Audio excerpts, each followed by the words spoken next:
Halo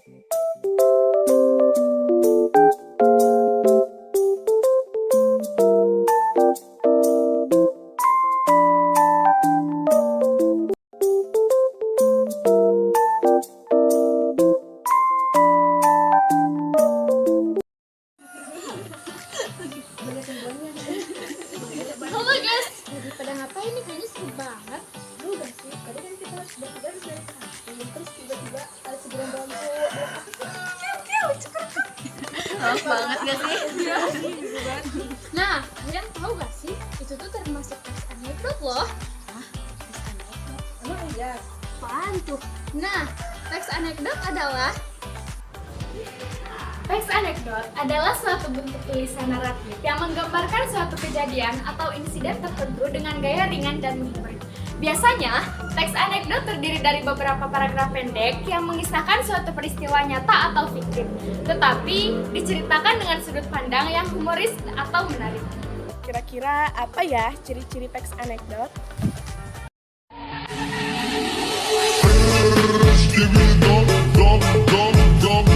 Salah. Ciri-ciri teks anekdot adalah yang pertama, ringkas dan padat, yang kedua, menghibur, yang ketiga, mengandung makna atau pesan, keempat, memiliki konflik dan penyelesaian, dan yang terakhir, menggunakan gaya bahasa yang khas. Bentuk apa sih mempelajari teks anekdot?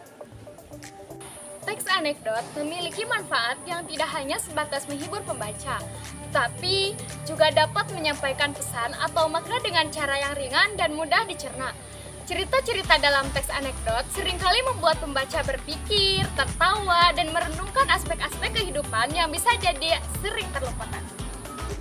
Kesimpulannya, teks anekdot adalah jenis tulisan naratif yang menggambarkan suatu kisah ringan dengan gaya yang menghibur. Meskipun sederhana, teks ini memiliki ciri-ciri khas dan tujuan yang tidak hanya untuk menghibur semata, tetapi juga untuk menyampaikan makna atau pesan kepada pembaca. Kalian tahu nggak tentang si maling kundang itu loh? Pasti kalian tahu kan? Tapi kalian tahu nggak apa itu cerita rakyat? Cerita rakyat adalah cerita yang berasal dari masyarakat lampau yang kerap diperkenalkan kepada generasi berikutnya. Hal tersebut merupakan ciri khas khusus untuk negara yang memiliki beraneka ragam budaya, sejarah seperti yang dimiliki oleh Indonesia. Dalam cerita rakyat biasanya menceritakan suatu tempat dan asal-muasal tokoh-tokoh yang dimunculkan pada cerita rakyat tersebut. Tokoh cerita rakyat yang disampaikan tersebut bisa dalam bentuk manusia, binatang, dan sesuatu yang gaib lainnya. Ciri-ciri cerita rakyat. Yang pertama, cerita rakyat disampaikan secara lisan. Yang kedua, disampaikan secara turun-temurun. Yang ketiga, tidak diketahui siapa yang pertama kali membuatnya. Yang keempat, kaya akan nilai-nilai luhur. Yang kelima, bersifat tradisional. Yang keenam, memiliki versi dan variasi. Yang ketujuh, mempunyai bentuk-bentuk klise dalam susunan atau cara pengungkapannya. Fungsi cerita rakyat.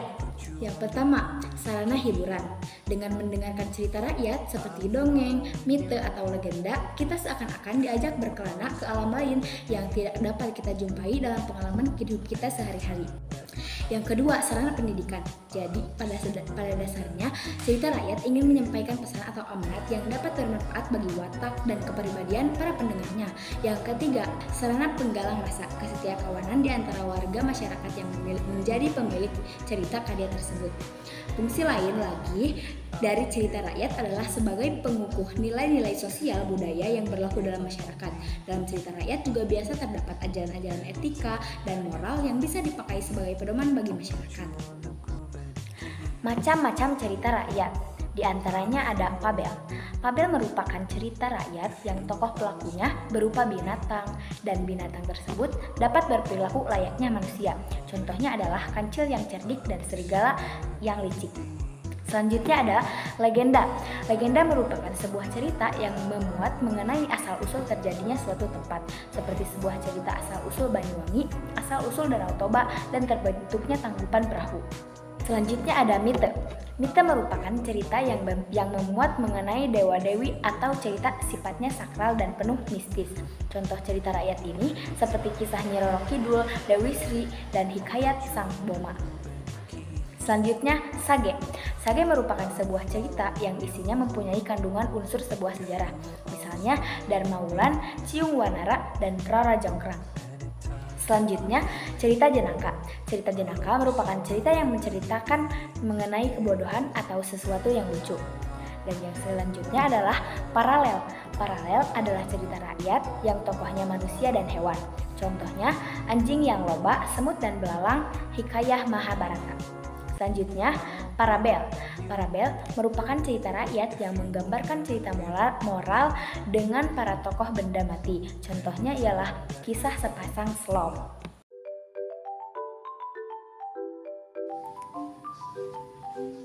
Hehehe, ada tugas dari Padia nih. Tugas apa? Katanya untuk sekarang tugasnya cari pengertian, ciri-ciri, contoh tentang teks hikayat. Emangnya kamu tahu apa itu teks hikayat? Gak tahu sih. Yaudah kita cari sumbernya dari perpus aja yuk. Yuk. Ada Laura, kebetulan banget nih. Ada kalian lagi ngapain di sini? Kami lagi cari sumber tentang teks hikayat nih. Kamu tahu gak apa itu teks hikayat? Oh, teks hikayat. Kalau itu aku tahu. Hikayat adalah jenis karya sastra lama yang berbentuk prosa. Hikayat biasanya mengandung nilai-nilai moral dan sering kali disampaikan secara lisan dari satu generasi ke generasi berikutnya. Beberapa unsur-unsur intrinsik hikayat. Sebagai informasi, hikayat memiliki dua unsur utama, yaitu intrinsik dan ekstrinsik. Intrinsik adalah unsur yang membangun cerita hikayat dari dalam. Biar tidak bingung, simak penjelasan unsur intrinsik hikayat. Yang pertama, ada tema. Tema adalah gagasan yang mendasari sebuah cerita. Yang kedua, ada latar. Latar menjelaskan tentang tempat, waktu, dan suasana di dalam suatu cerita hikayat. Yang ketiga, ada alur. Alur merupakan jalinan peristiwa dalam sebuah cerita. Yang keempat, ada amanat. Amanat adalah pesan yang disampaikan oleh pengarang melalui sebuah cerita. Yang kelima, ada tokoh. Tokoh merupakan pemeran di dalam cerita hikayat. Dan yang keenam, ada watak atau penokohan. Penokohan adalah penggambaran watak seorang tokoh di dalam cerita tersebut. Yang ketujuh, ada sudut pandang. Sudut pandang merupakan teknik yang dipilih oleh penulis untuk mengemukakan gagasan dalam ceritanya. Yang kedelapan, ada gaya bahasa. Gaya bahasa merupakan kemampuan penulis dalam menyajikan suatu cerita yang menggunakan bahasa dan unsur-unsur keindahan lainnya. Berikutnya, ada unsur ekstrinsik hikayat. Simak yuk penjelasan berikut ini. Yang pertama, ada abstrak. Pada dasarnya, dalam penulisan hikayat, abstrak bersifat opsional. Artinya, abstraksi boleh disertakan dan boleh juga tidak. Dengan begitu, struktur abstraksi bergantung dari penulis hikayat itu sendiri. Yang kedua, orientasi. Orientasi adalah salah satu bagian teks yang berkaitan dengan beberapa aspek, mulai dari aspek waktu, tempat, dan suasana. Yang ketiga, ada komplikasi. Komplikasi adalah urutan kejadian yang mengaitkan antara sebab dan akibat. Yang keempat, ada evaluasi. Sesuai namanya, evaluasi adalah bagian struktur dalam hikayat yang menjelaskan tentang penyelesaian atau jalan keluar dari suatu masalah. Yang kelima, ada resolusi. Resolusi adalah bagian yang menawarkan solusi terhadap permasalahan yang sudah diciptakan oleh penulis dalam hikayat. Yang keenam, ada koda. Istilah koda lebih tepat digunakan untuk mengartikan pesan dan amanat yang disampaikan oleh penulis. Teks hikayat berdasarkan isinya terbagi lagi ke dalam beberapa, seperti cerita rakyat, epos India, cerita dari Jawa, cerita-cerita Islam, sejarah dan biografi, dan cerita bertingkat.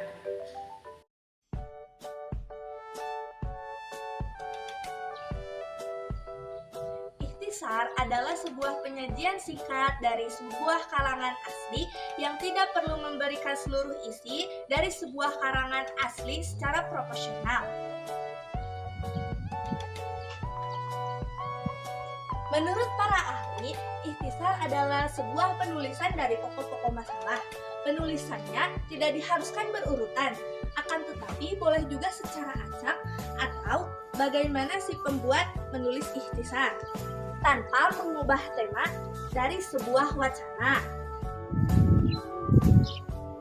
Ikhtisar memiliki beberapa ciri, yaitu tidak mempertahankan urutan gagasan dan bebas mengkombinasikan sebuah kata asal tidak menyimpang dari inti. Dan yang terakhir terakhir adalah untuk mengambil sebuah inti.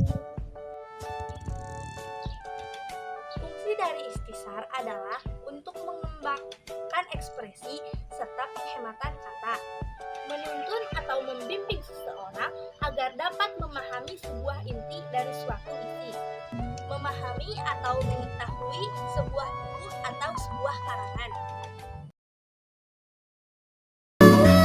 Terima kasih atas perhatiannya. Karena di sini kami perempuan semua, Jadi kami tidak akan meminta maaf apabila ada kesalahan. Karena perempuan selalu benar.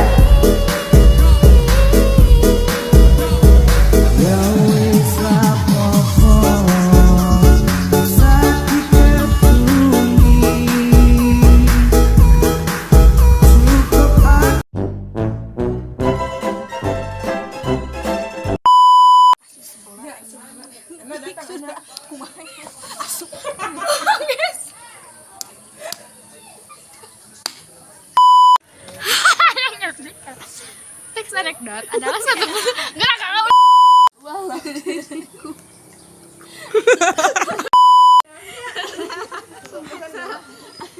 Halo guys, lagi pada ngapain nih? Kayaknya seru banget.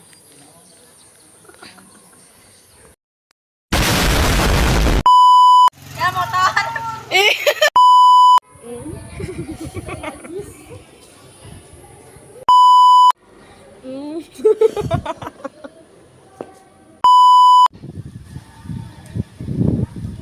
Manfaat teks anekdot kalian motor bang. Tahu baik? Hei, ada tugas dari Fadia nih. terus apa? Tugasnya tuh kalian ngebug otak.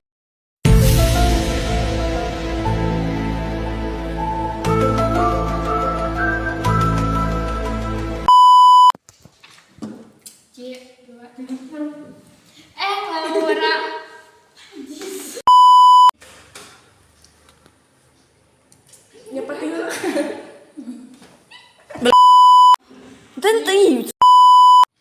Beberapa unsur-unsur Abang bedanya Pendidikan. Jadi pada dasarnya cerita rakyat ingin menyampaikan pesan.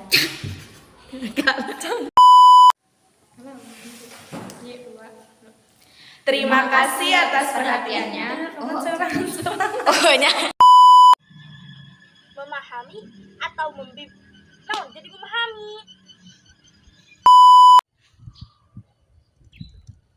Dalam